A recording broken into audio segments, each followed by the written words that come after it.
Hello, everybody. Welcome back to Xbox Casuals, the Xbox podcast. I'm one of your hosts, Corey Deerigan. Alongside me, as always, is the Doomslayer himself, Josh Finney.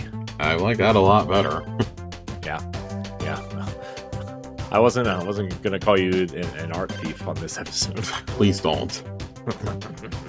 Oh boy, it has been a busy week this week, Corey. Yeah, you're telling me. I kind of forgot today was Thursday until I had my Thursday meeting today at work. I was like, oh, it's Thursday. Yeah, I was actually doing the new ultimatum version of Ghost of the Deep earlier, and I was like, I gotta be off by 7:30 my time, and we finished right at 7:25. So nice. Nice. Yeah, got that clear. Nice little 2-hour in and out. Nice. Definitely would have been a lot faster, but man, I kept botching that second encounter pretty bad. It was a rough room. Essentially, we all have that one encounter, Josh. Boy, you're telling me. So, man, we have a decent amount of stuff to talk about tonight. Yeah, I guess let's just go ahead and jump on into it. I was trying to think of where to start with everything tonight. I guess we got to start with this big Game Pass drop that got announced yesterday. Microsoft randomly had a very busy Wednesday, like Tuesday and Wednesday this week. They just announced a bunch of shit out of nowhere. Yeah. But we get this announcement yesterday about Game Pass, and I was a little surprised because normally when they announce Game Pass games, it's on a Monday. Mm-hmm. But this lineup is actually like pretty great. So you got Monster Hunter Train 2, which dropped yesterday on it. That's Monster Train 1 was a huge Game Pass game. Our friend Ray Apollo played a ton of the first one. There's several people who got completely obsessed with it. They're very excited it's out. Tales of Kenzara Zao is coming. That was an EA published game under their like EA Selects banner. Mm-hmm. That came out last year, went day one into PS Plus, I believe. That was for like 2 or 3 months. We were like, damn, PlayStation Plus is like making good moves. And then they just stopped doing that. But they put that in Animal Well in day one last year. That's coming. The Division 2 is coming. You know, they have this huge Ubisoft partnership. Symphonia, which is a platformer, non-combat platformer that I have been keeping my eye on for a while. It's all about music. Very excited for that. But obviously the biggest news out of this Game Pass drop. Crypt Custodian. Not Crypt Custodian, buddy, and not Spray Paint Simulator either while we're at it. Metaphor ReFantazio.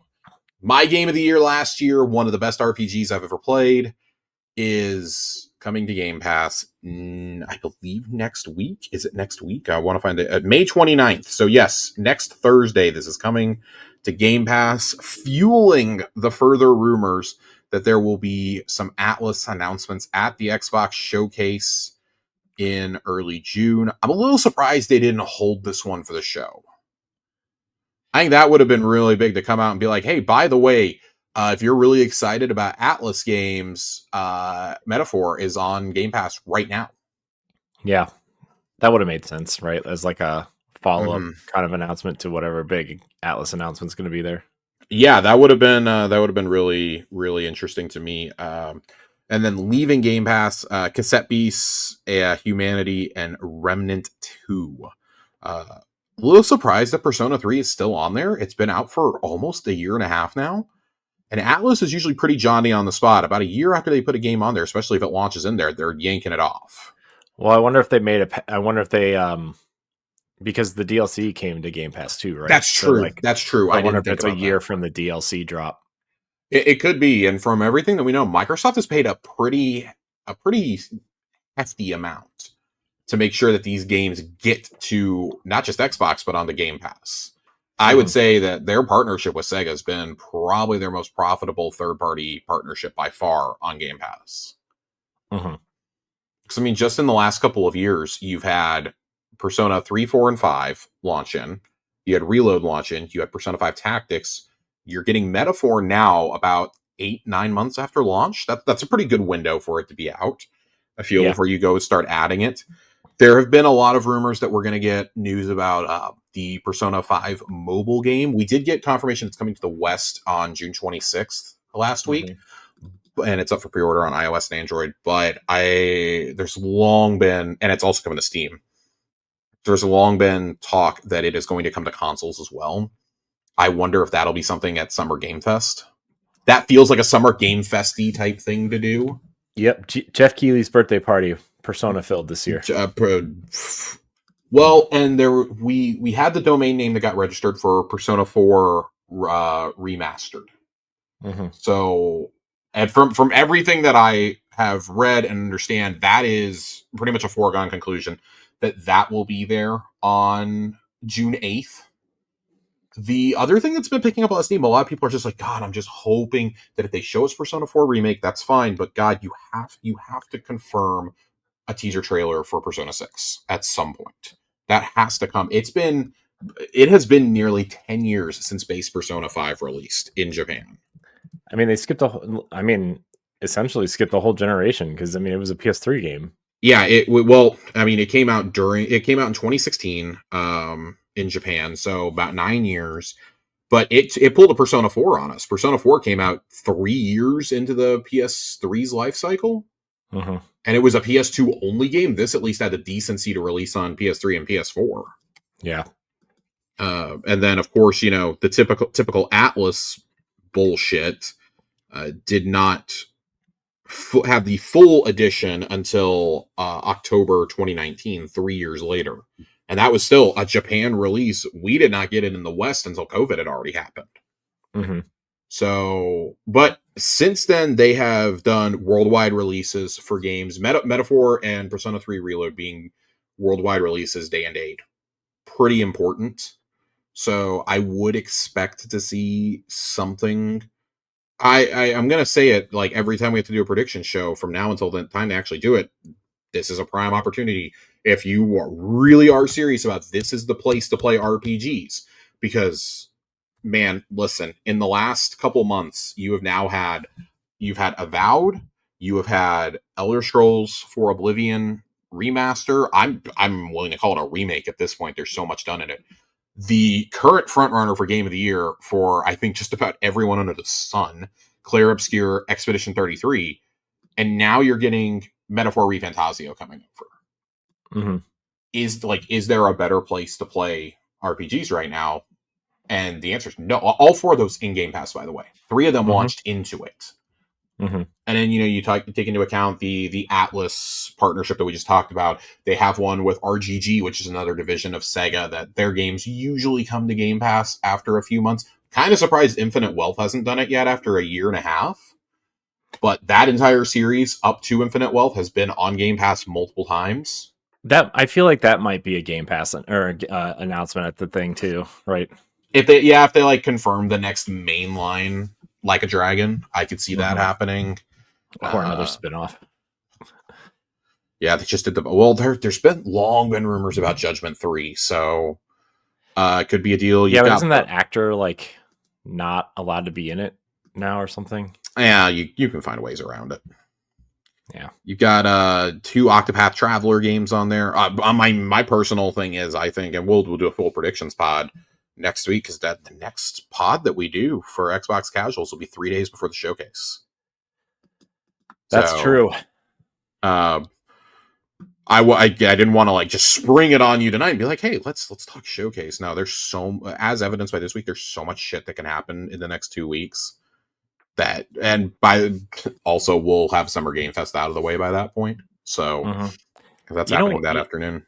You know what I always like about these announcements beforehand is it feels like they're getting the quote unquote small stuff out of the way. Well, they took that approach a while back and we all loved it. Yeah. They did it a few years ago. What was it, 2021 or something? They did that? I think so. They did it then, and we're like, yeah, we don't want to weigh it down with new SKUs being announced or special controllers or some DLCs and this and that. I was really happy when they did that because it did feel like a more streamlined show. Of course, they've gotten better and better, I think, every year of this generation. Mm-hmm. But I do wonder if this is part of getting ahead of that, because leading out of the Game Pass announcement, we also got the confirmation that Hellblade 2 is going to come to PS5 this summer. Yeah, I saw that. That I'm not bothered by it. I want to be really clear. I'm not at all bothered by this. I think if you're bothered by it, you're really weird. 'Cause there are reasons why this is happening. And we're going to talk the MPD charts here in a little bit, but if you're upset about this, I genuinely just do not understand this. Can't help you. I can't help you with this. So it is coming. Ninja Theory's statement said, if you're familiar with our history, Hellblade was originally released on PS4 back in 2017, developed by a small team. It resonated with so many of you, the players. Released the next chapter of Senua's Saga a year ago today, and we know there are many of you who haven't had the opportunity to experience that next chapter. But it will be coming to PS5 this summer, and it is Hellblade 2 Enhanced. We've been working hard to fully optimize Hellblade 2 for PS5 and PS5 Pro to give you the very best experience we can. This version will include some new additional features, which will also be released at the same time as a free update for players on Xbox, PC, and Steam. And there's not a release date for this yet. Not massively surprising. I wouldn't be shocked to see this show up at Summer Game Fest. That's the way Microsoft can still do stuff without officially doing stuff there, Mm-hmm. Yeah. I'm kind of thinking that that's going to be one of the approaches that we take here. But the only take I saw on all this that I agreed with is I'm all for this coming to PS5, but it just irritates me slightly that every hour spent porting a game that is already out and has been out for over a year to another platform are hours being lost that could be spent brainstorming and making amazing new experiences for everyone. And listen, I get it. I get why you would feel that way. I mean, that's certainly better than the fuck Xbox approach that so many people are taking with this. Who's saying that? Listen, y'all didn't like this game when it came out. I don't want to see any change ups now. I loved it. Well, okay. Corey, you are the one person I know who actually liked it. Well, that's fine. It was perfectly fine to me. I think I gave it a 7.5 in my personal book. I expected more. I think part of that is because, we talked about this last year when we, didn't really review it, but we discussed the game. To come out after that long of a development cycle and it be that short was really frustrating. Yeah, that part was a little it just didn't feel like we really had moved forward with the puzzles. I did appreciate I think the storytelling was awesome. I think the story was great. Mm-hmm. But I love that they allowed her to interact with other characters. I did too. I think that was one of the high marks of it. Just man, and I listen, anybody who was like, oh my god, the combat needs to be better. This is not a game about combat. But I understand that, yes, it can be a game without, that's not about combat, but the combat that's in it needs to be better. Mm-hmm. So it was a little frustrating. If this had been released in the first 18 months of the system, I don't think we would have been as hard on it, but it's the fact that it came out 4 years in. Mm-hmm. And 4 years after its original announcement. It's yeah, you kind of get the feeling that this game, if it hadn't been for COVID, probably would have been a 2022 game. Maybe late 21, early 22 at the latest. Mm-hmm. But similar to so many Xbox games, right? Yeah. Yeah, I feel like this should have been a launch game. It's sort of like Rise, right? It should have been. It should have been, and I think a lot of us would have been way more forgiving if this had been a launch game. Yeah. So especially because this was the first game they announced for the system, right? That's the thing. That's the other thing that really sticks out to me like a sore thumb. It's oh man, I think we all expected it to be a launch game, and then we see that first showcase in 2020 during COVID, and we're oh man, they don't even have a tech demo. It's a location video, right? Oh no, oh this is rough. But Ninja Theory is also teasing their next game currently. Yeah. They released a picture from the studio of a blurred out image and people sitting in front of the screen. A lot of folks are I wonder if it's probably not Project Mara, because why would you blur that out? We already know that's in existence, but we only know it from those tech demo shots. I'm not even convinced that game is still happening, to be honest with you. Yeah. I think that really was a tech demo experience. Yeah. You know what it is, Josh? Devil May Cry 2. Nope. Bleeding Edge 2. Oh my god, they're training more AI on like the worst shooter I've ever played in my entire life. God. How mad would you be if that was a thing? I mean, let's just say I'm glad it's not. If that ever happened, that's one of the things that I think would make me lose complete and utter faith in the leadership of Xbox. Because, man, I read Jason Schreier's book on Blizzard. I finally finished it this weekend, and it's damning.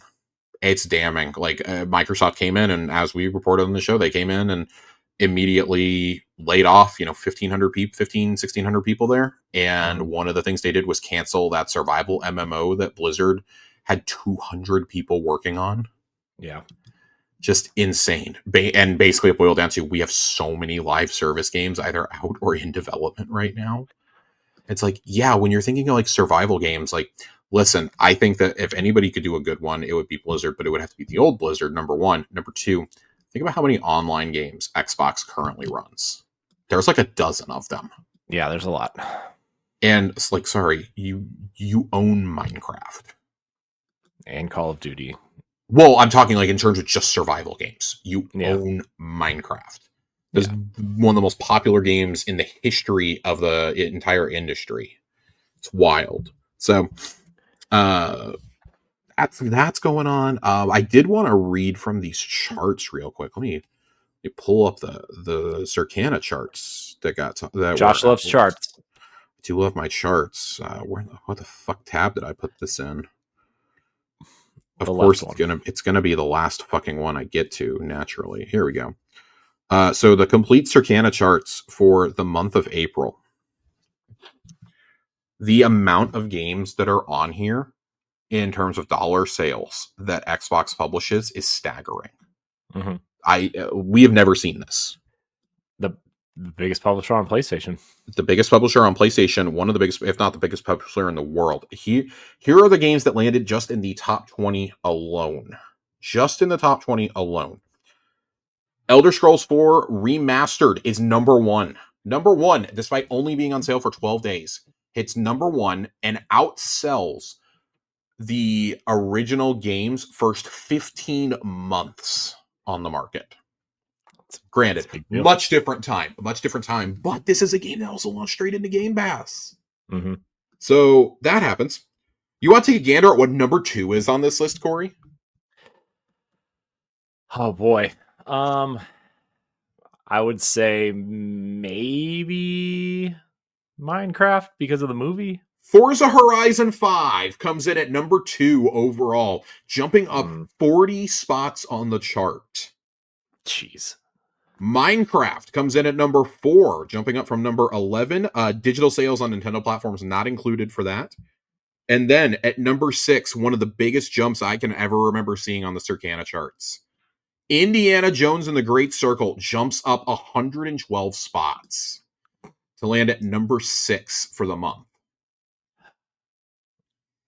I mean, it's because people are buying it on PlayStation and not playing it through Game Pass, right? I feel like that was like the big thing. It was like people were like, "Oh, I'll play it on Game Pass," right? Yeah, so, people like, you're only gonna play it on Game Pass. Like, man, that's fucking awesome though. Like that came out on April 17th. So good. I'm glad that game did well. I'm glad that game found some sort of audience. I am as well. I'm very, very happy that happened. Call of Duty Black Ops 6 comes in at number 7 on the chart, falls 1 spot from number 6. And then the final one behind games that are always on the charts, Grand Theft Auto 5 and Red Dead Redemption 2, Elder Scrolls Online. Ooh. Yeah, jumping up from 29th to 17th. That was a little surprising for me. I do wonder if that is primarily due to the interest because of the Oblivion Shadow drop. Oh, I'm sure. Maybe people were like, oh, well, hey, I want to go do this. Matt Piscatella also posted, because of course he's the one who posts these charts from Circana for us, says PlayStation 5 dollar sales declined 5% in April compared to a year ago, but the platform still led the hardware market in both dollar and unit sales. Switch hardware spending fell 37%, obviously, but Xbox grew 8% year over year. It's crazy. That's pretty interesting considering that they just posted a 5% loss on the quarter. So It's obviously, not a lot, but I was talking to our friend Ray Apollo, and he was like, yeah, man, I kind of wonder how much of that was like buying these before those tariff price changes kicked in that we talked about last week. Yeah. So, and God, the timeline is so sporadic on that for me. It's weird. I want to see if I can pull up this whole Blue Sky thread and see if you have anything else in there. I don't believe that there is anything else that we need. He always does great threads, but they've all moved over to Blue Sky now for obvious reasons. What reasons are those, Josh? Well, there's a lot of them. Should be noted that the Forza Horizon sales are almost exclusively from PlayStation 5. Yeah. Well, yeah. I mean, I feel like everybody on PC and Xbox already either purchased it or played it through Game Pass, right? That doesn't surprise me. Oblivion instantly becomes the third best-selling game of the year in a matter of 10 days.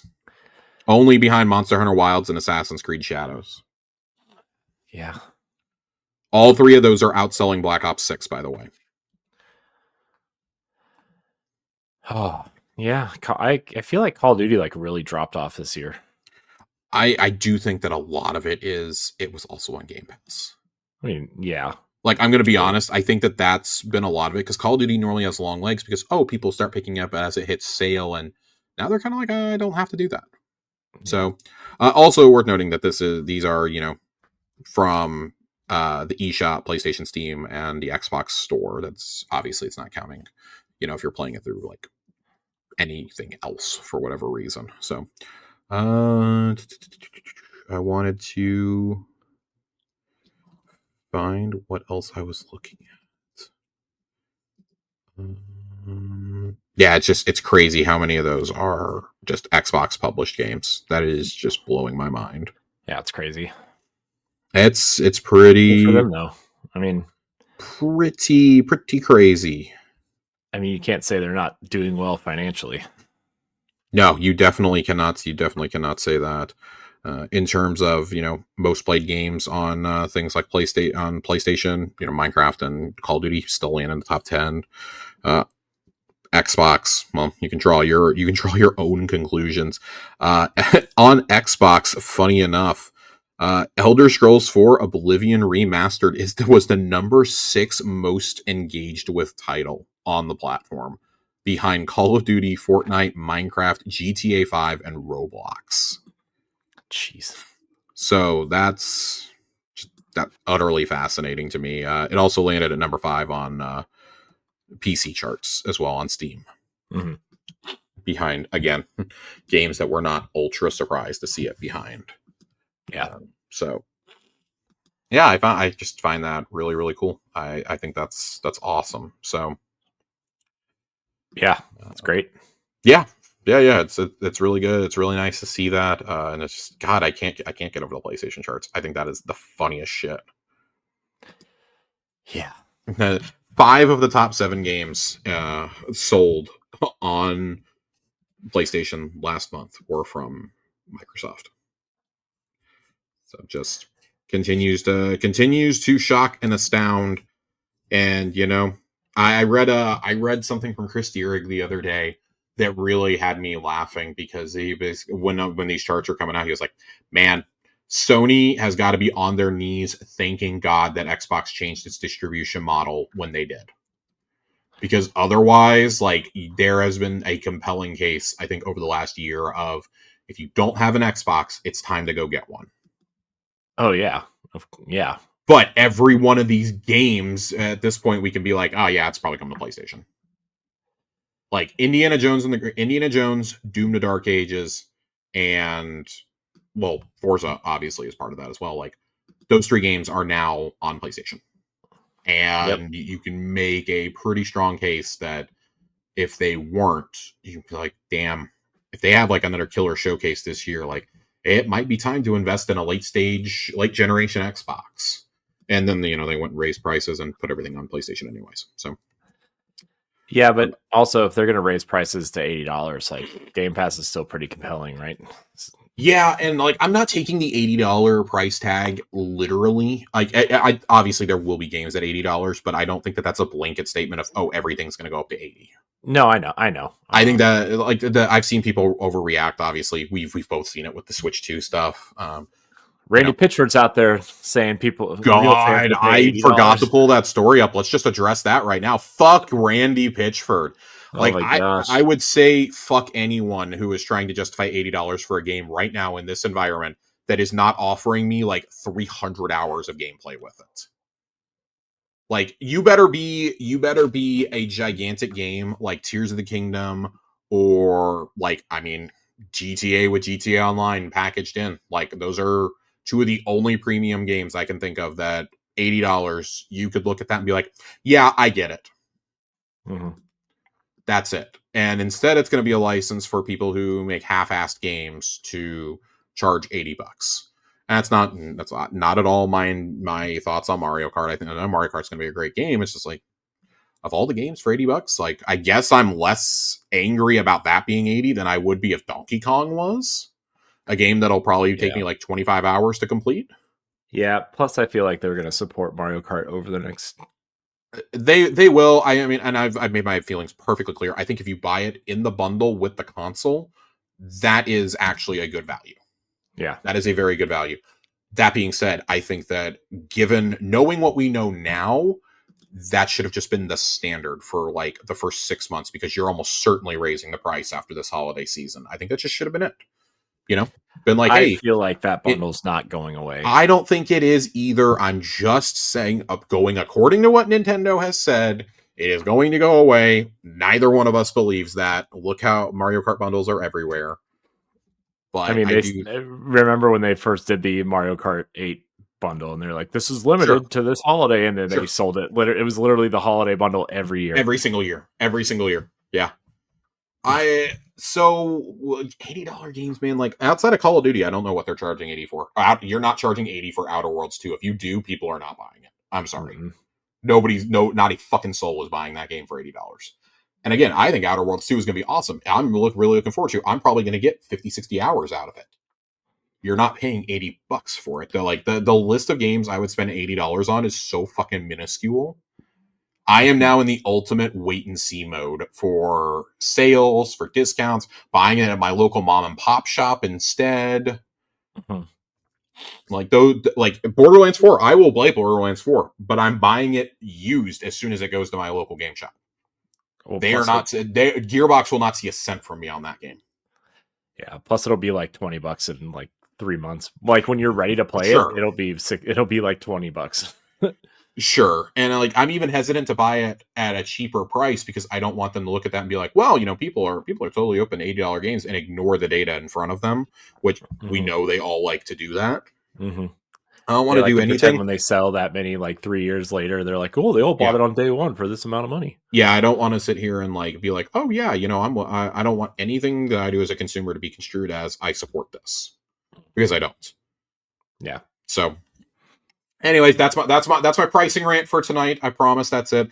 You can't people are just doubling down on these $80 games and like to be fair, outside of Nintendo and Microsoft and Randy Pitchford, I've seen a lot basically every other publisher just seems to be like very cautious right now about raising their games to 80, but they're gonna see Mario Kart and Call of Duty do it and be like, oh, well, people will buy it. No, you're taking the wrong message. The people who are going to pay $80 for that were already going to buy it anyways.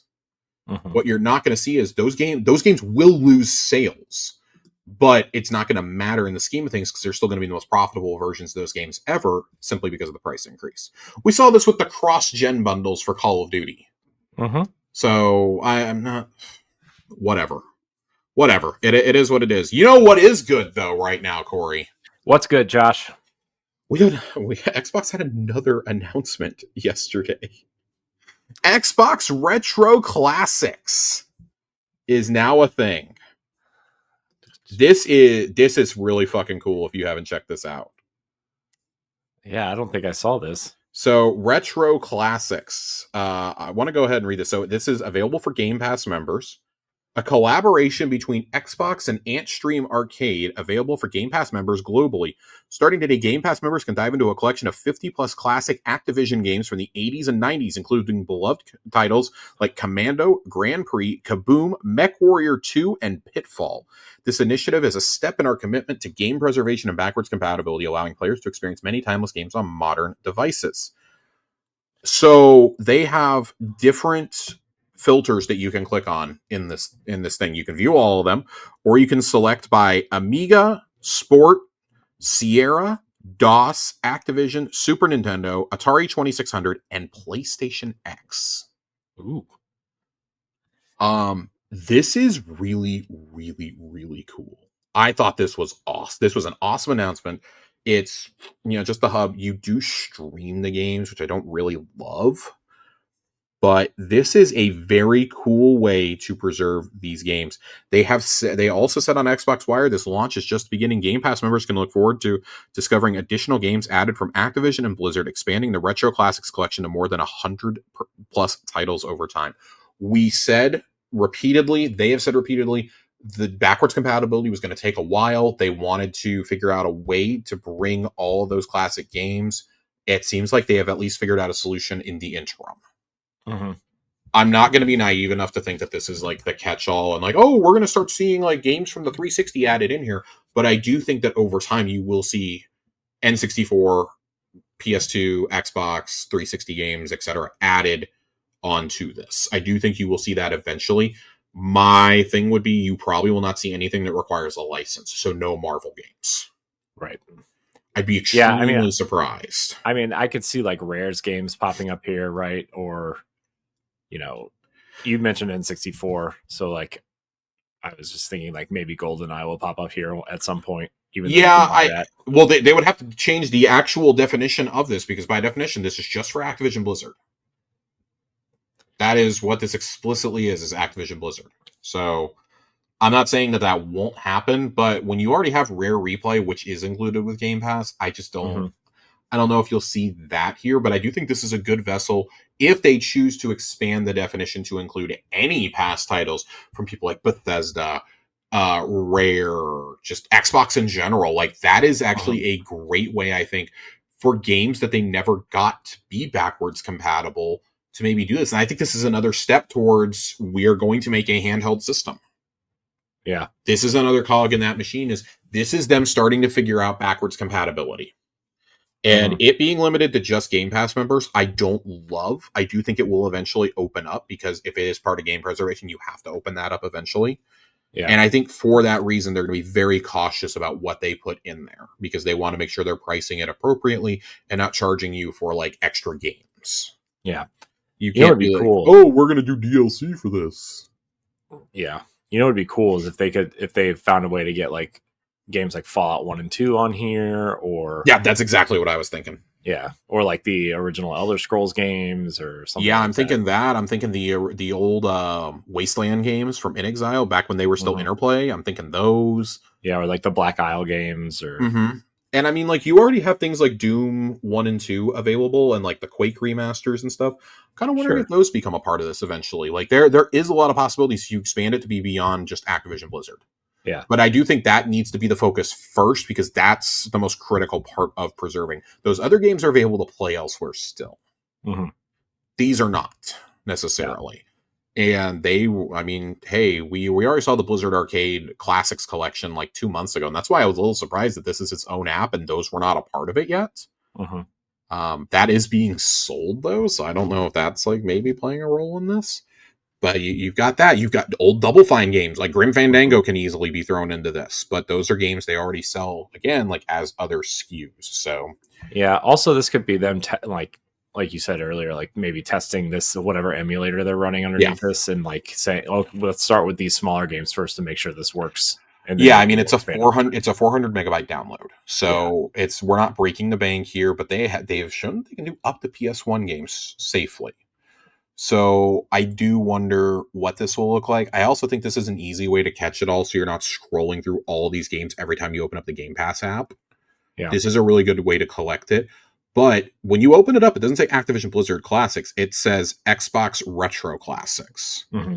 So that does lead me to believe that they will eventually put old school Xbox games on here, Rare Games, Bethesda, etc., like in this one convenient place solely for Game Pass members. And like maybe you sell like the classic Activision collection or something to PlayStation, like, or Nintendo, like, $20 for this, you can't charge more. You charge that for access to everything, right?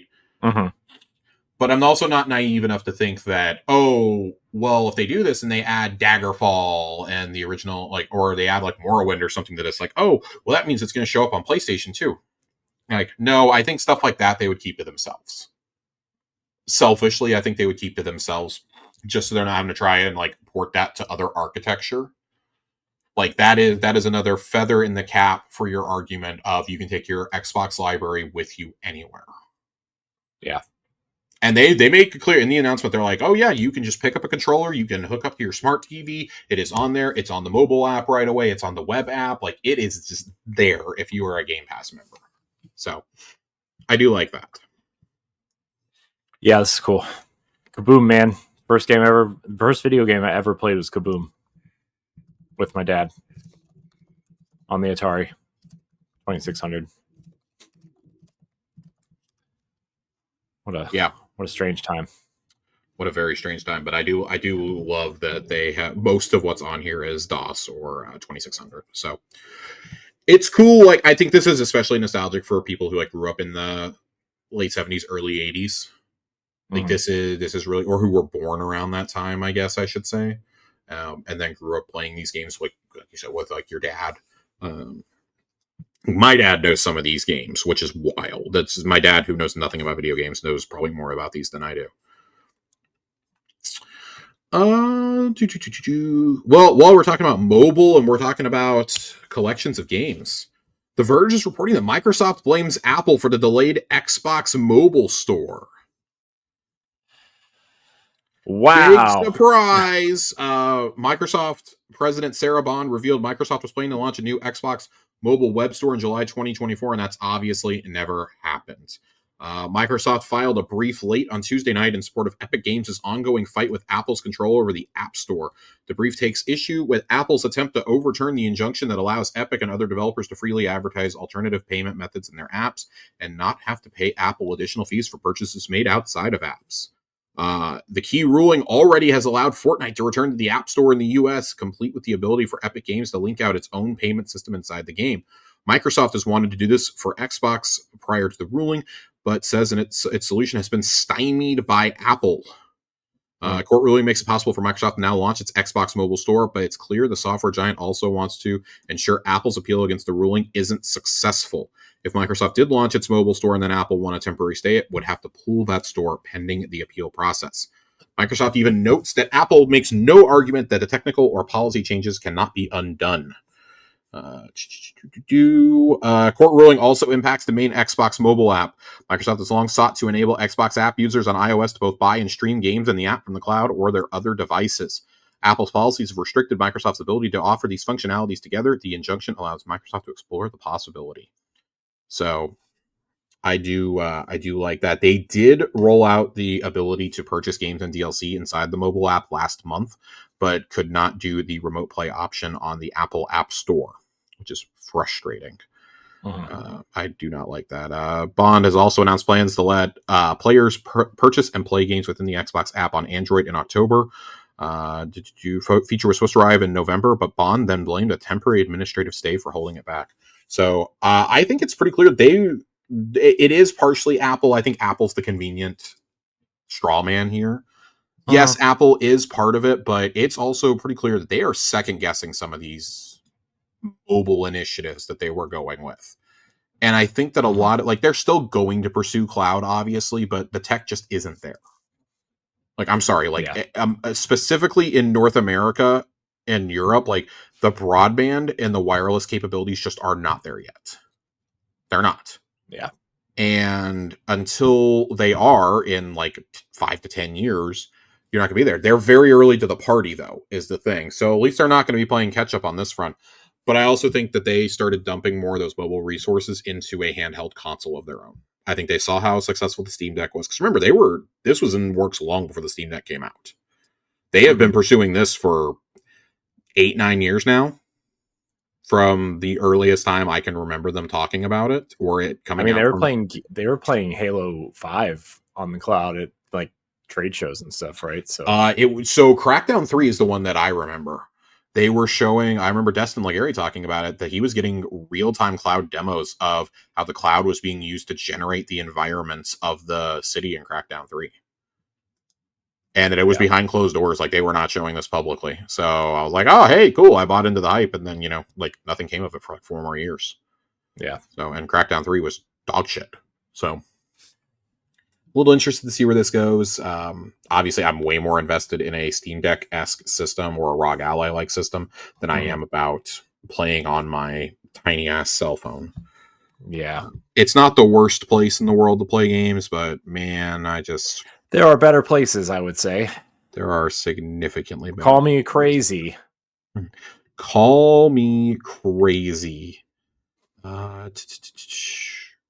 Well, I probably should have done this back when we had sales talks, but Xbox and Bethesda released a statement saying Doom: The Dark Ages is id's biggest launch ever. Hit a key milestone 7 times faster than Doom Eternal. Doom: The Dark Ages has already had 3 million players since it came out last week. That's a lot. Doom has hit 3 million players. That is 7 times faster than Doom Eternal. I will 100% guarantee you that Doom Eternal sold better than this, though. Yeah. This is like the ultimate, hey, it's on Game Pass and I don't have to buy it. Cool. Also, add in, there are a not insignificant amount of fans upset that Mick Gordon is not doing the music this time. And let me tell you something. That did actually knock it down a peg in my book. I heard it was noticeable. This is still a solid, like, I don't know, 8.5, 9 for me. It's probably still my second favorite game of the year with how far in I am. I really love what the Shield does with combat. We'll talk about more in what we've been playing, but I understand the feelings and the complaints. So I am interested to see, because they're not talking actual sales numbers, and that's never a great sign. When you're just like, well, look at these players we had for this single player game that was on Game Pass. Like, yeah, we'd love to get some actual like sales numbers. Yeah, but that's been their thing for so long though, is like engagement numbers. Like that. Sure. I feel like that's a thing that they kind of came up with because they knew their console wasn't selling. So they're like, oh, well, we have Game Pass. Let's talk about engagement numbers, because that sounds great. Yeah. And shareholders don't know anything about anything. So shareholders don't know nothing, he says. Go ahead. Yeah, this like, I'm glad they kind of made another one, but this feels like, yeah, we made this third one. We're ready to do something else now.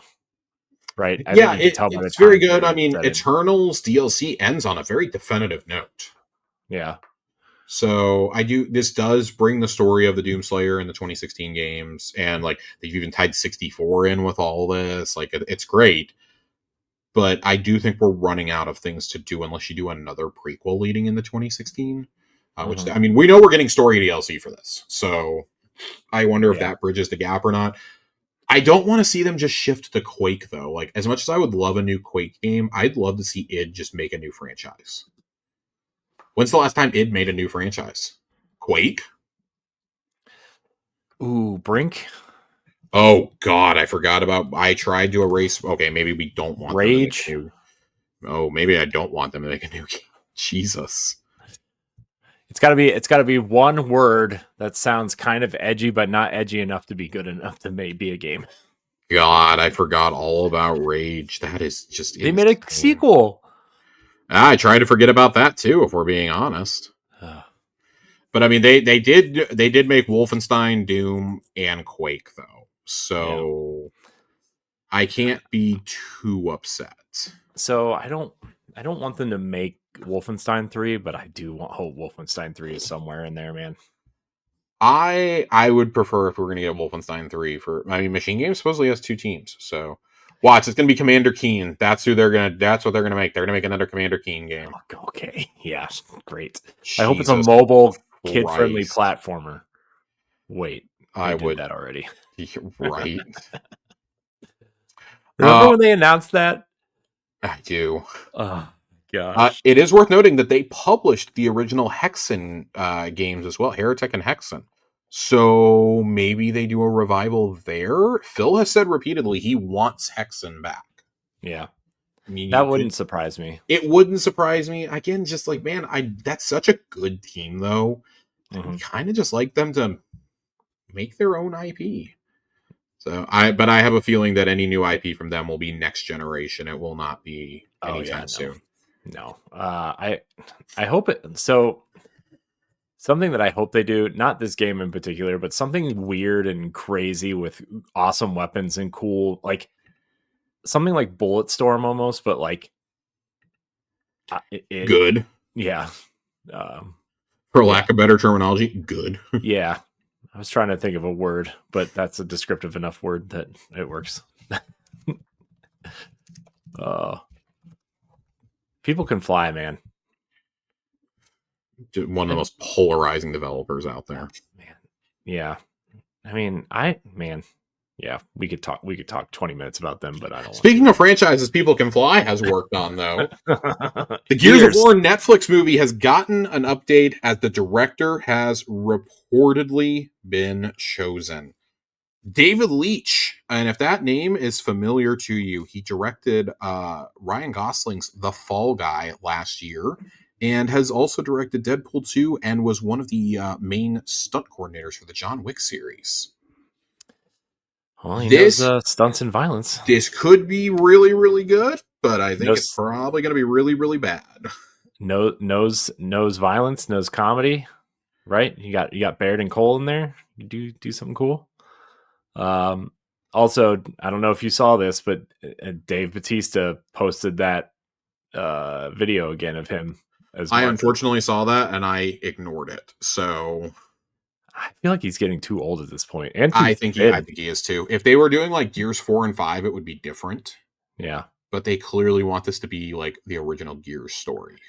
Yeah, I will say, I fan of the writer John Spathis, who has written the Dune adaptations for Denis Villeneuve and also wrote Doctor Strange. Ooh. Kind of a fan there. Hey, don't look at his other filmography, but it's not great. I'll trust you, Josh. I trust your judgment in films. I don't trust my own judgment in films, Josh, because you know the movies that I defend. God, dude, it's so bad. It's so bad. I'm one of the people who thinks Kingdom of the Crystal Skull is not the worst Indiana Jones movie. So for record, what he has written, it is just all over the place. It goes up and down, up and down, up and down. A movie called The Darkest Hour, which has one of the worst trailers I've ever seen for an actual major Hollywood movie. Prometheus, which, depending on how you feel about alien movies, will largely determine how you feel about that. I've come around on it in recent years. Doctor Strange. Passengers, which is just one of the dumbest movies I've ever seen. Did the original story treatment for the Mummy reboot, like Tom Cruise's worst movie ever. I saw that movie with my dad in the theater. Dune Part 2, Dune Messiah, which is coming next year, and then this guy's all over the place. Was the executive producer on the Minecraft movie. Like I said, he's all over the place. He's all over the place. So this could be really good, or it could be really, really bad. I am pretty excited for David Leitch, though, to be coming in. I think that he does loud, dumb action movies. I'm here for it. I really, really like it. Yeah. I really liked I really liked The Fall Guy. I actually thought that was a really fun movie. It was him and Emily Blunt. I thought that was great. He did Bullet Train. His action resume is actually not bad. It's John Wick. He was the uncredited director of the original John Wick. Atomic Blonde. Deadpool 2, Hobbs and Shaw, Bullet Train, and Fall Guy. I'm pretty okay with him tackling Gears of War. Yeah. It might actually make it better than it has any right to be. He has also been the second unit director on the Wolverine movie from James Mangold, Teenage Mutant Ninja Turtles in 2014, Jurassic World, Hitman, and Captain America: Civil War. And then he's been the stunt coordinator for so many movies throughout the years. Like, this dude's stunt resume is actually insane too. He was the stunt coordinator for for both Matrix sequels, for SWAT, for Daredevil, Triple X, V for Vendetta, Serenity, 300, The Bourne Ultimatum, I Am Legend, X-Men Origins Wolverine, unfortunately. And that's pretty rough. Tron Legacy. Yeah, he's got it. I think he's got it. He could definitely be there could be a worse choice. We'll put it that way. Yeah, there could. Yeah. Yes. It could be a lot worse, but yeah, as far as picking a director goes, I think he's actually a pretty solid choice. So excited for that. Yeah, who are you casting? Who are you casting, Josh? Who am I casting? God, I don't know. I'd almost prefer for them to go with an unknown at this point. Because I think that The Rock is also approaching the too old for this. Don't give me The Rock, man. Sorry, dude, he's fucking 53. I'm sorry. If you're gonna do The Rock at that point, you might as well consider Dave Bautista. Yeah, I don't want, dude. Like, I don't have. Bautista's only 3 years older than him. At that point, I'd rather have Bautista. I don't even like Dave Bautista. Yeah, I don't have a problem with The Rock, but like. And like, don't get me wrong, he's big enough for this movie. Sure. Don't, unless they put like the Hawaiian. Who's the Hawaiian based character in 3? Tali? I don't remember, honestly. Like, he could play him, but like, I don't know.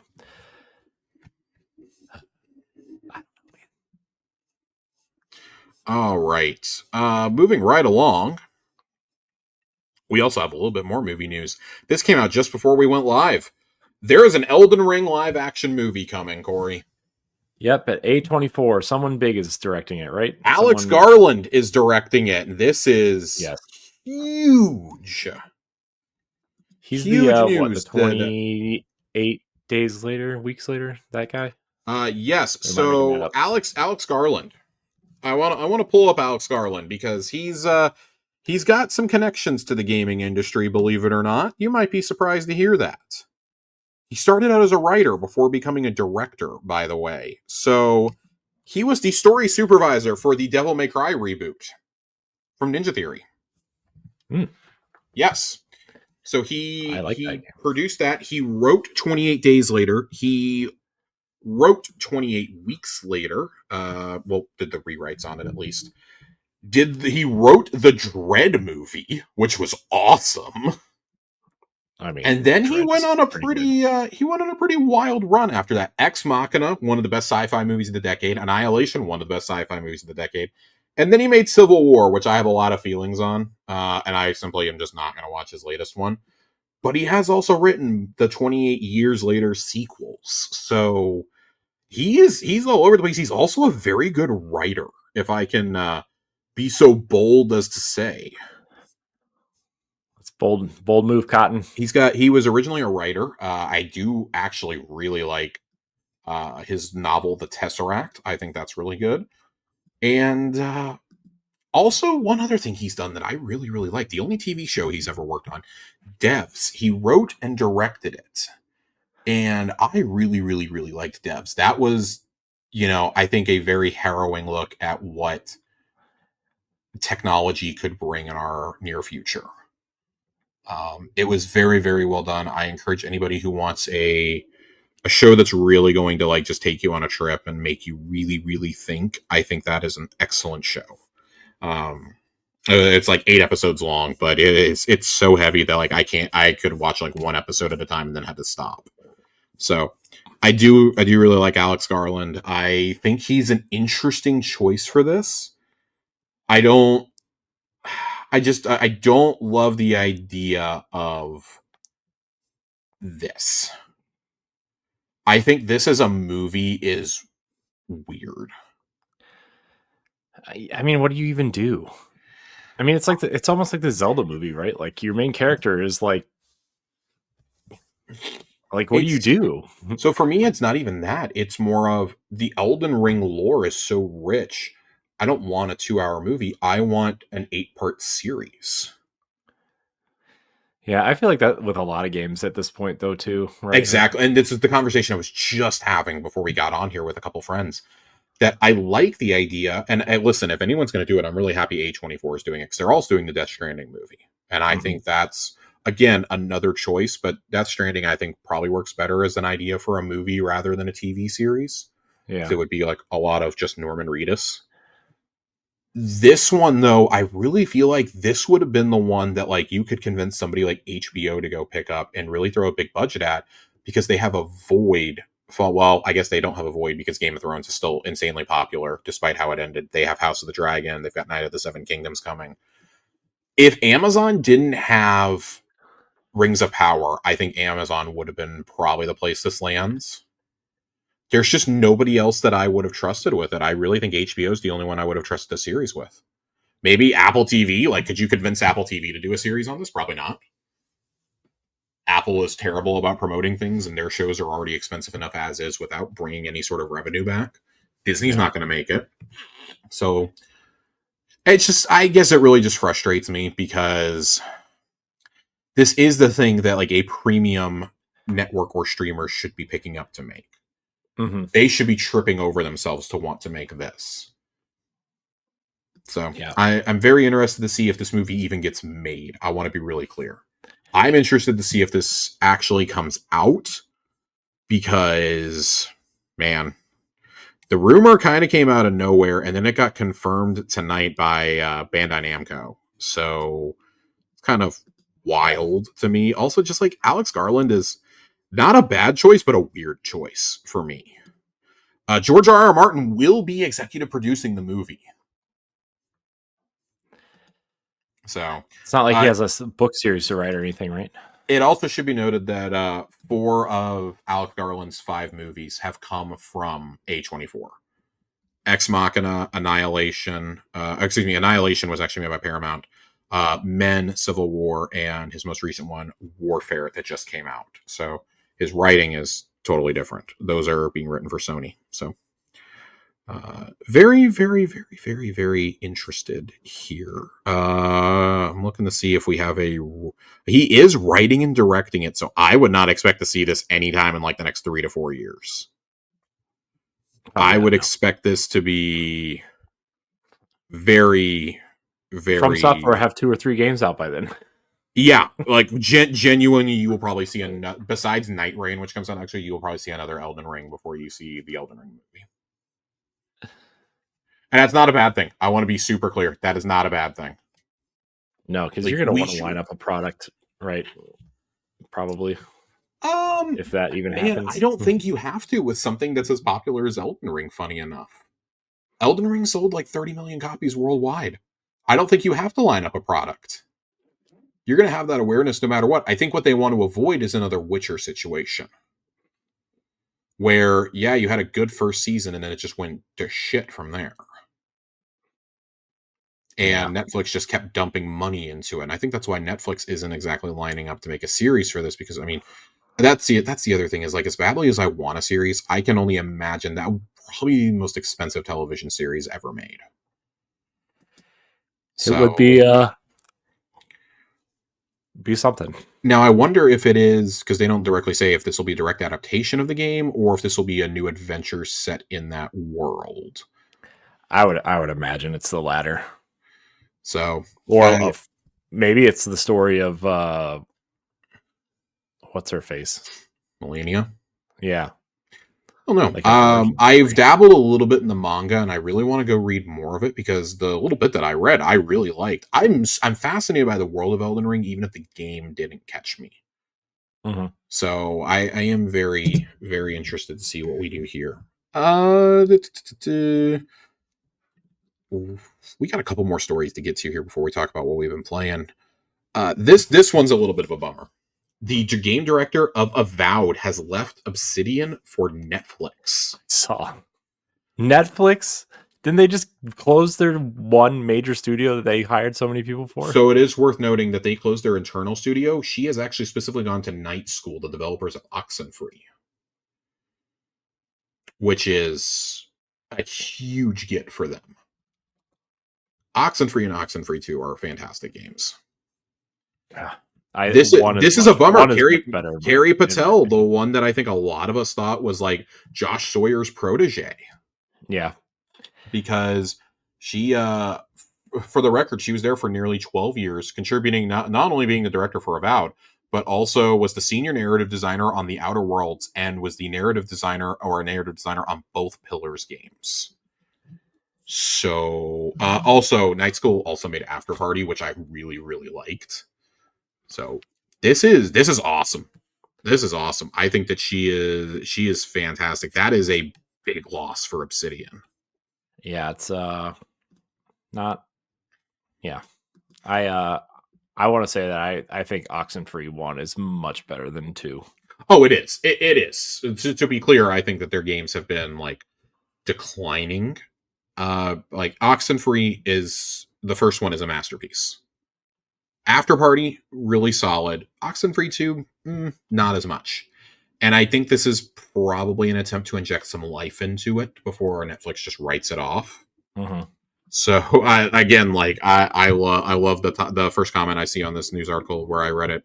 I wonder what Netflix is cooking for games. I keep forgetting they even have a gaming division. I can't imagine it's a big budget project. No, like if you've ever seen, these are people who've clearly never seen a Night School game. Like these are very, yeah, these are like the indie in the indiest sense, and that's a good thing. Mm-hmm. So that sucks.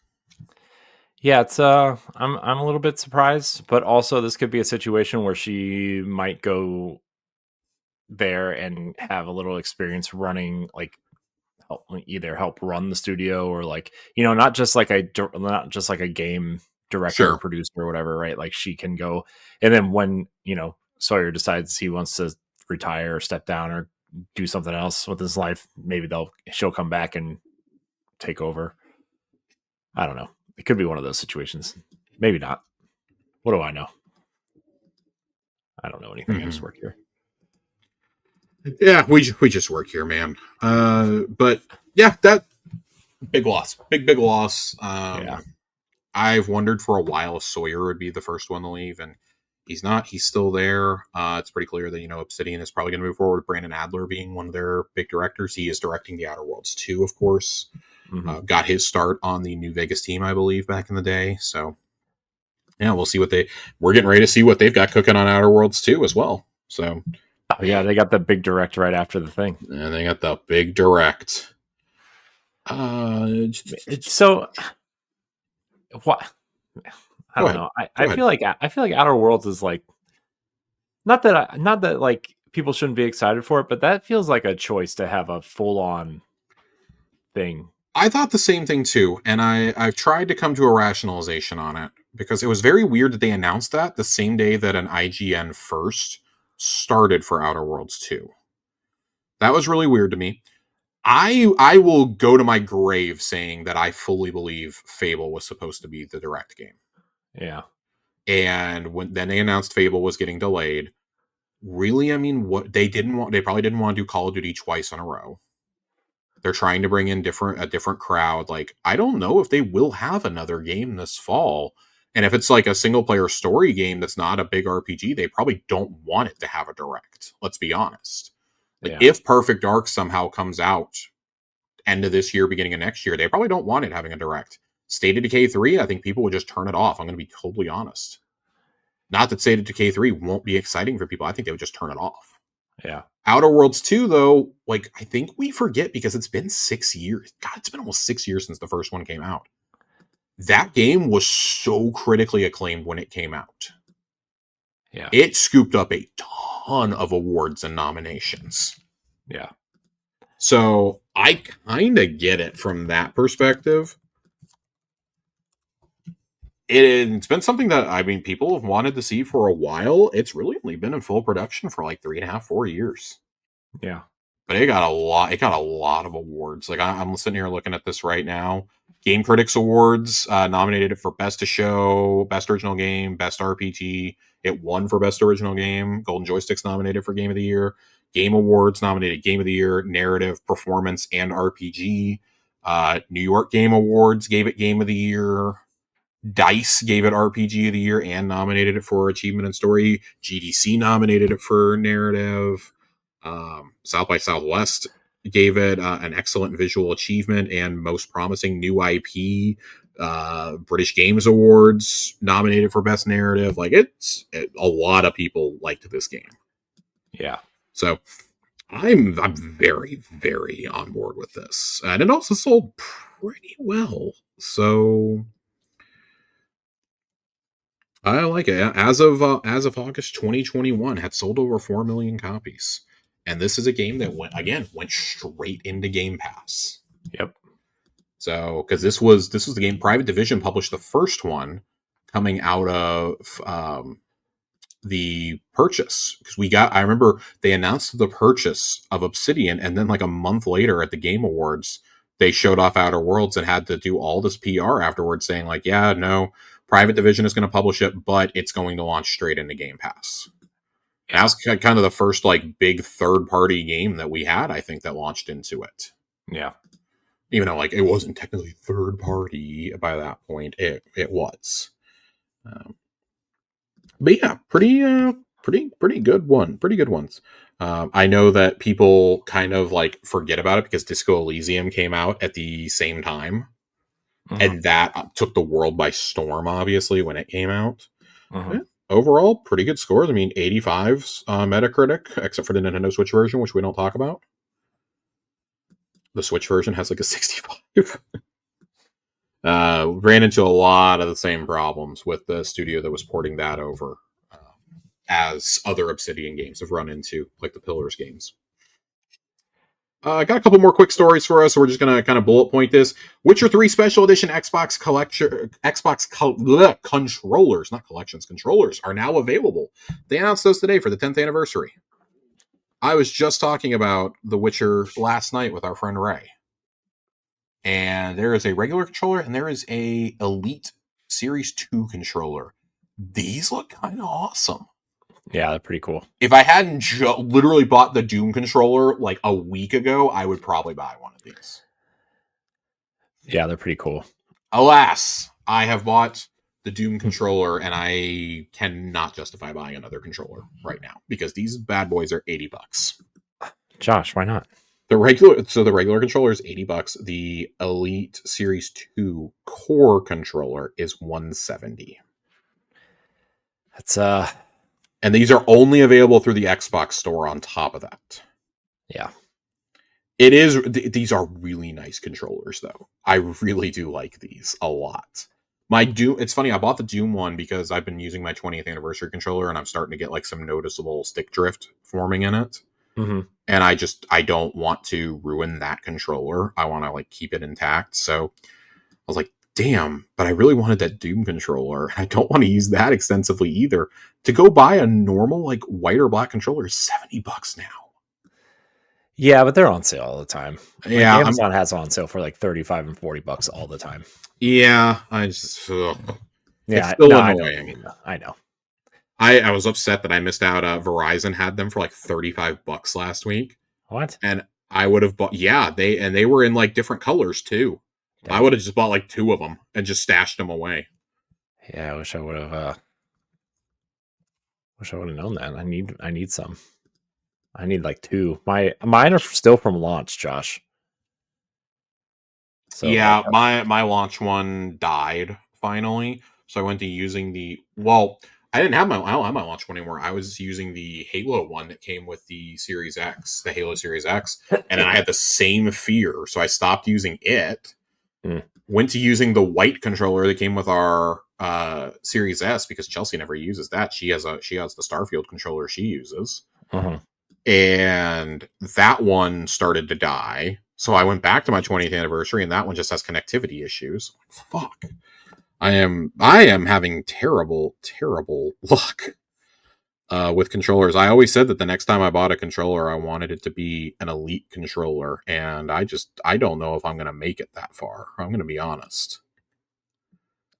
I'm not going to buy another controller until they stop taking the rubber stuff off of it. I mean, you can still buy the carbon black one, Corey. I know. You can buy the non-fun controllers. I want the translucent blue one. Do they have the rubber grips on it?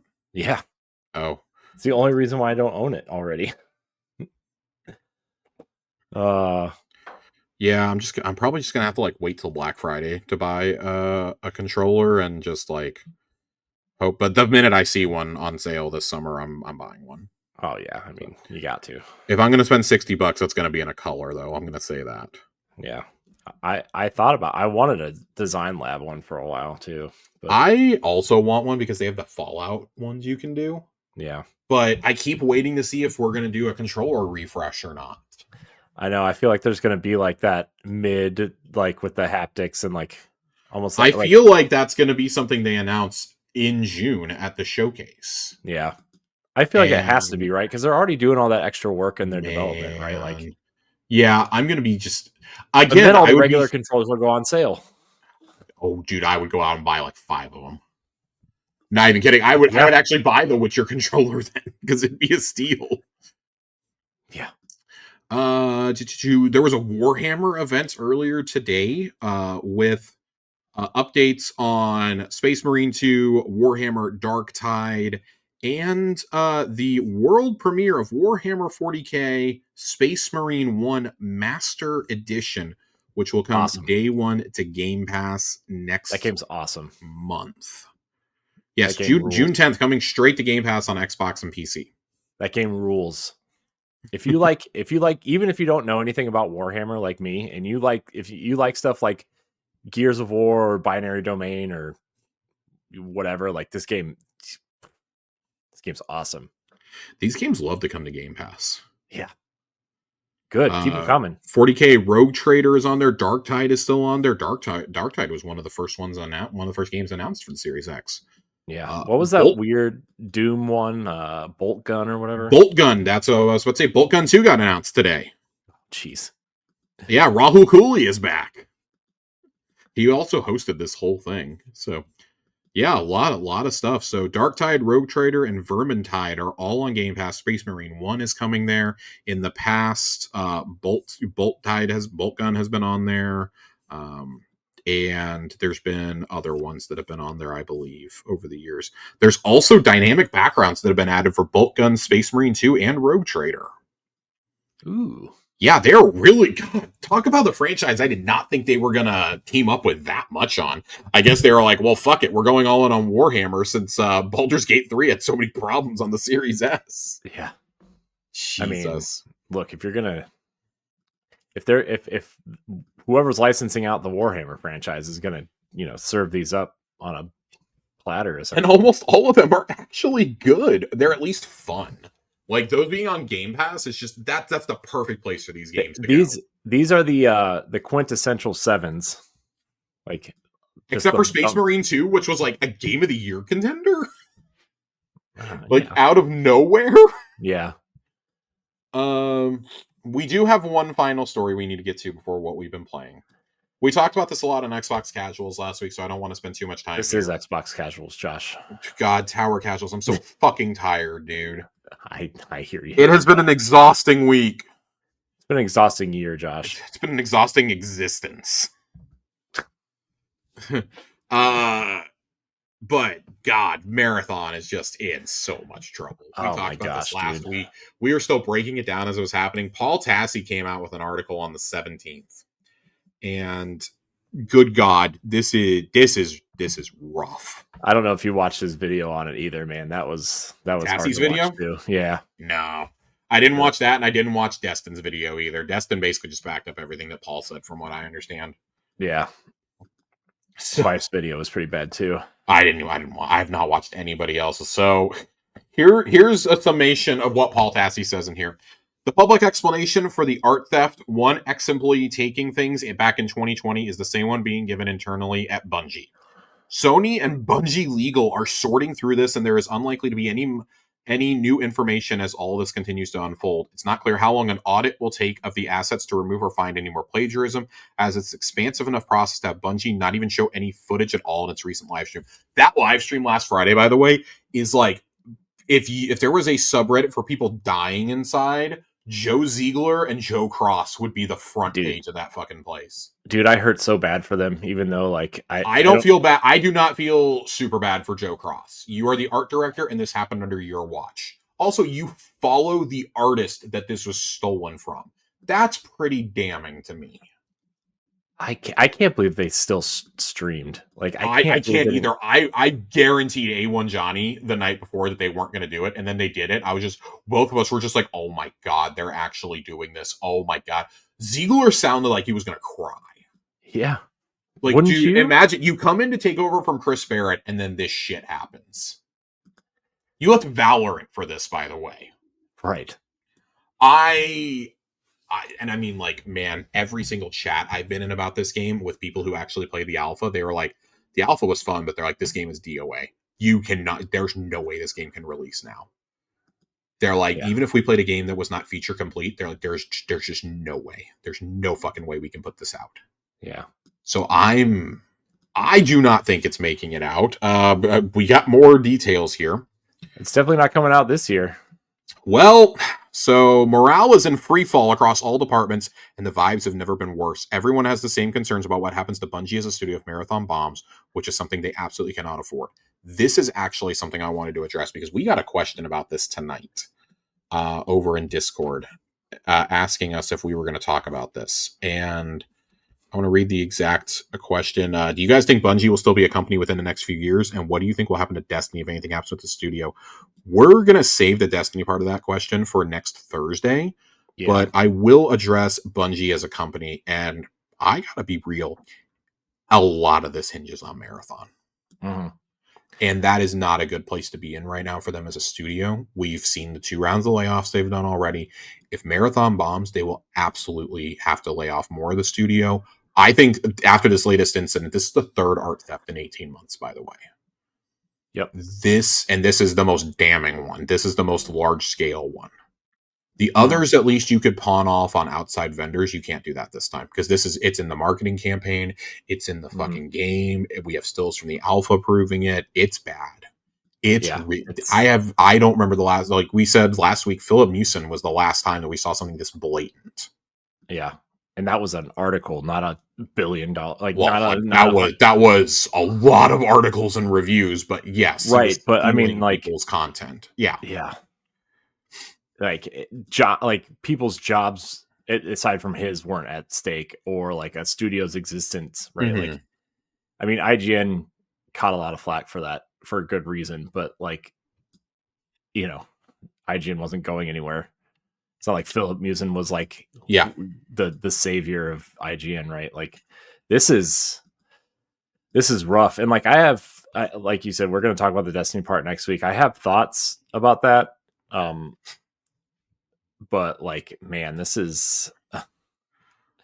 This is damning. I don't even know the right word to say besides there are a lot of innocent people that are about to pay the price. Yes. Again, it's not for a 3rd time. Yeah. In what, 2 years? Yes. 3 years. Third time in 18 months.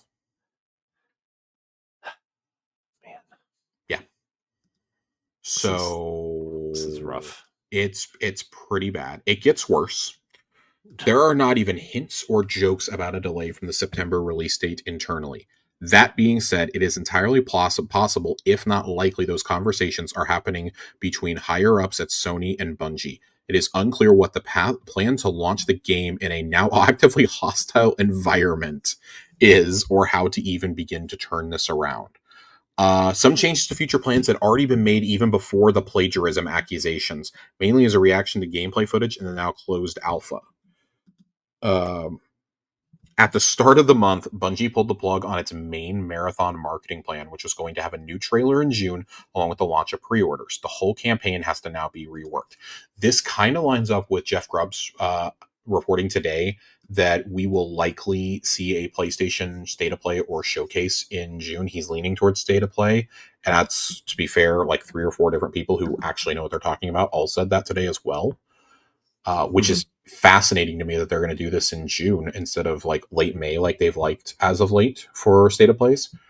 It's also like they're not doing a main showcase. There have been rumors that they could do one in September.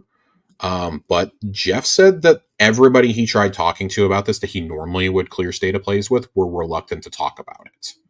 Kind of hinting that there may be something big there. I also think that the marathon stuff absolutely plays into that. I think that was supposed to be one of the focal points of this, and now it can't be, obviously. Oh, I'm sure. Because, I mean, I think you would have had a triple salvo of Death Stranding 2, Marathon, and Ghost of Yotei for your main PlayStation games this year. That's pretty huge. You've got exclusives from Kojima, Bungie, and Sucker Punch. That's huge. You can tease something else that's coming next year. Maybe Wolverine was going to get reshown. There was certainly going to be an Edge of Fate trailer attached to it, which I still think you're going to get because that would peg it as a month before launch. There's no way you don't do that. Yeah. A heavily marketed public beta in August may be getting changed into a roadmap of public playtests with no actual details set. This would align with Bungie's stated multiple opportunities to play before launch rather than just the upcoming beta. And then here we go. Once again, listen to your fucking developers, guys. Marathon was originally pitched by higher up good old boy Bungie leadership as far back as 5 years ago. 5 Cinco COVID times. Devs were telling them what would and wouldn't work and were often ignored. Many have said previously it needed to have a PvE component. True. All of this, between necessary asset auditing, a reworked marketing campaign, and shifting playtest plans, screams of a game that is not coming out in 4 months, or at the very least shouldn't be. However, at this point, it may be the case that another 3, 6, 12 months would not fix what ails the game, which is more than just presentation and some playtesting. For many, it's questionable core concept wrapped in extremely cool aesthetics. But now they've lost that little bit as a praise point as well. Jesus Christ, Paul. Yeah. I mean, it's not great over here. It's so rough. And it's I can't imagine just being like a I don't want to say a normal developer, but like it's just like somebody who shows up to work every day to work, right? Like I can't imagine being that person right now. I do not understand. I don't know, man. I don't know what you do. I don't know what you do here. What can you do? Like what are you supposed to do? Like what are you supposed to do?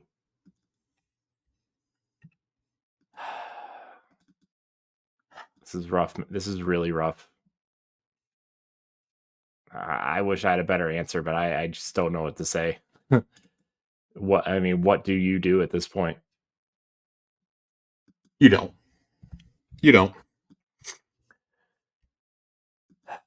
It's rough. I feel for the quote unquote the normal person that is working there, right? Like it's bad. Yeah. There is nothing left to say. This is just awful. Yeah.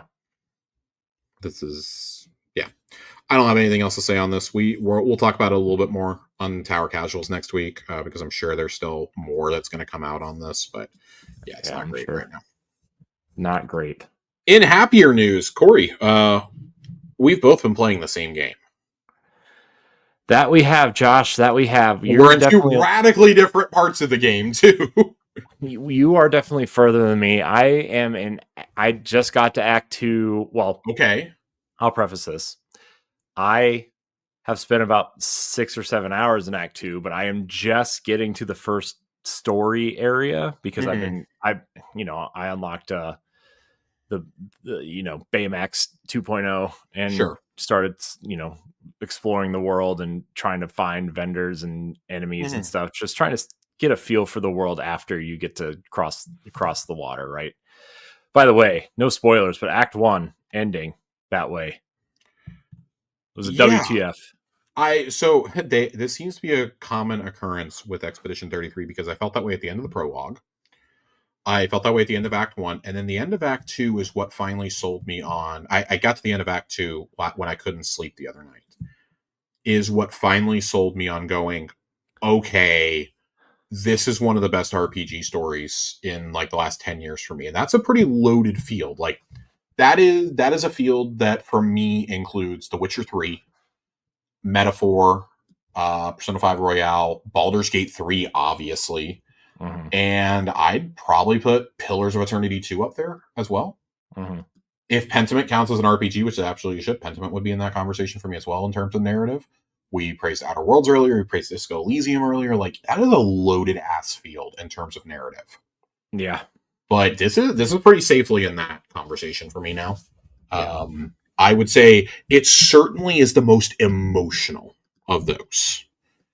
This is a game that pretty expertly knows how to manipulate your emotions, and that's just a sign of good writing for me. We can't even go into why because it's such a huge spoiler. Mm-hmm. But yeah, I kept wondering when a certain voice actor was going to show up. Voice actors, I should say, when they were going to show up. The one that everybody loves. Yes. The one everyone loves, and then good old Andy Serkis as well. Yeah. I will say this, because it's not spoiled. Renoir is just one of the most fascinating video game characters in such a long time. Mm-hmm. The further and further you get into this game, you don't really understand how fascinating of a character he is until you start to get towards the end of Act 2, and then you're like, oh shit, okay. Mm-hmm. Okay, I get it. Like, as you start to learn more about the world and about the previous expeditions and things like that. Like, by the way, you should be hunting down every journal that you can find in these games because it tells you about the previous expeditions. Yeah, and it's like awesome. What awesome. They went through and how like all their failures have really led to the path that 33 is now able to walk. Mm-hmm. The relationship building that you can do with the characters in camp. Like, I'm setting camp up as often as I can. Like every couple of encounters, or like every time I go back to the overworld, I'm building camp because I want to see if there's any new conversations to have or any new optional scenes. Yep. It is a very lovable cast of characters.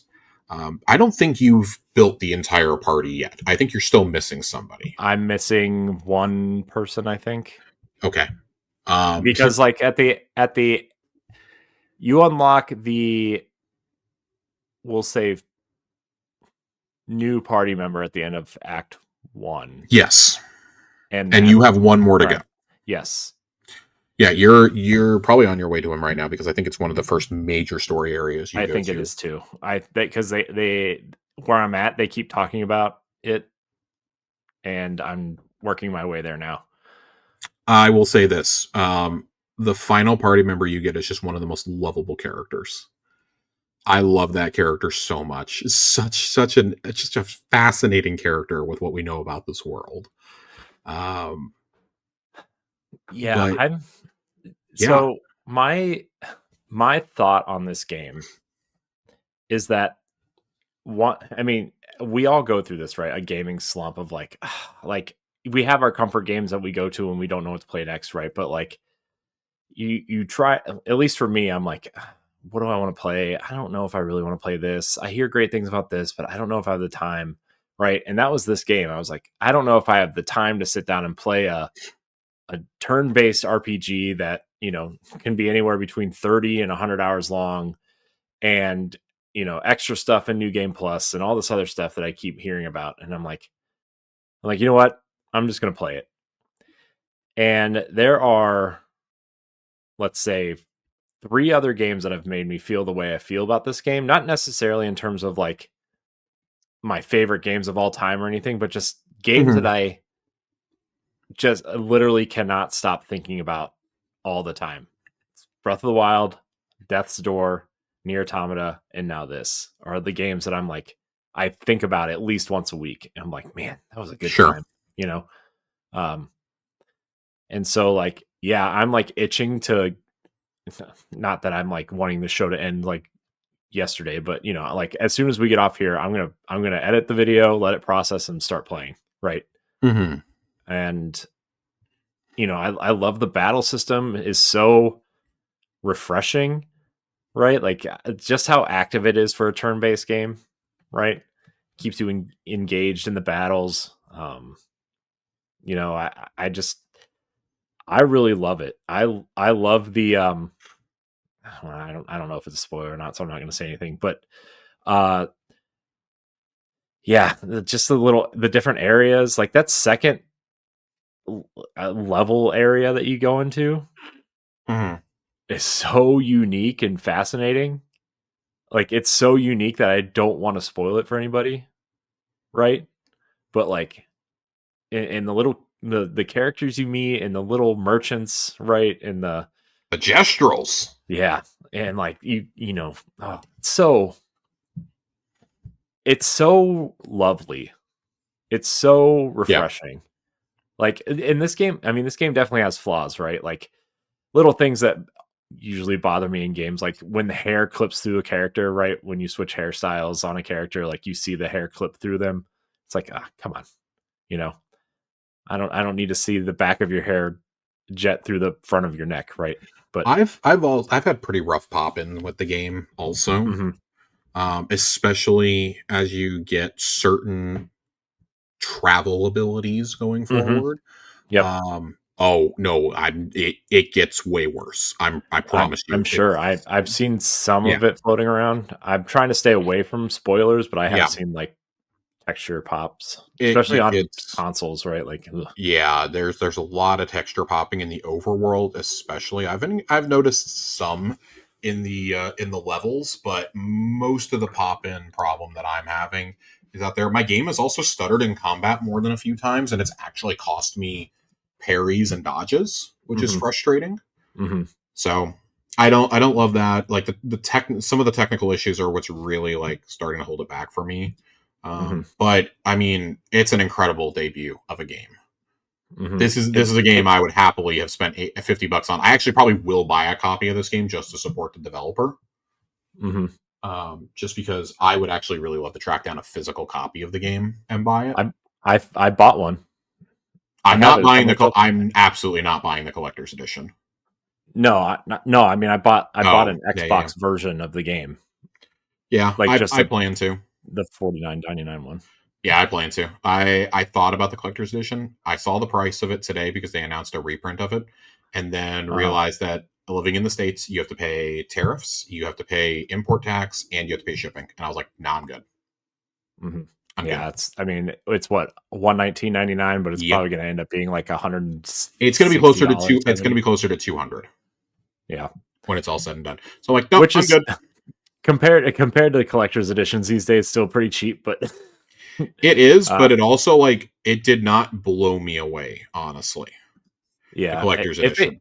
it came with a statue of of some of the characters, I would have, but like just a statue of the monolith is not really what I want from that. Hmm. So,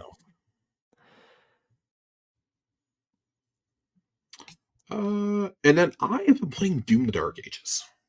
And like I said earlier, I'm really enjoying it. I really, really like the shield as part of the combat. I don't think it flows quite as good without the Mick Gordon score, and I do think like you kind of don't realize how important that is to the overall like feel and like pacing of the game until it's not there. mhm. So I have definitely found myself missing that. I've been playing the Doom Eternal soundtrack through my headset instead. It's not working quite as well, but it's helping a little bit. And I should emphasize the soundtrack isn't bad. It's just kind of bland.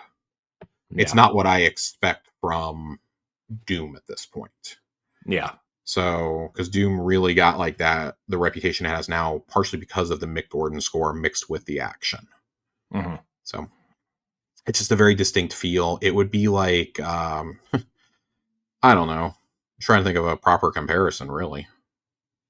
I don't know. I don't know what a proper comparison would be. Like John Williams not doing Star Wars. Like, you'll hit sometimes, other times you're going to be like, damn, where's John Williams? Well, you like Danny Elfman? No. Danny Elfman did not do Star Wars. I know, but he usually when it's not Whoever composed, Nicholas Britell did the music for Andor. I'm gonna need him to take over composing the franchise because Andor's so fucking good. I keep hearing good things about Andor. The Last of Us. Who?